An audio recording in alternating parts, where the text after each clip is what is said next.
So ito yung guide to start DIY Kratky Hydroponics. Gather yung materials na kailangan, media preparation, and then mag-grow ka ng seedlings. Next is i-prepare mo yung container, and then magtimpla ka ng abono. And then pag nakatimpla na, transplant mo na yung seedlings kung transplanted man, or kapag direct sowing is ilipat mo lang yung cups papunta doon. And monitor and adjust. So may isa pa pala akong gusto i-ano sa inyo, yung bottom watering. So ang bottom watering po, yan po yung ginagamit maganda pag seedlings ka pa. Example, meron kang mga styrofoam cups. So, yan yung tinamnan mo. Intindihin nyo lang yung drawing. Dito yung lettuce mo na seedlings.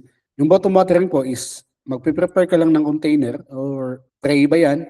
Tapos, lalagyan mo siya ng tubig na may abono. Yung abono na 50%. So, yun.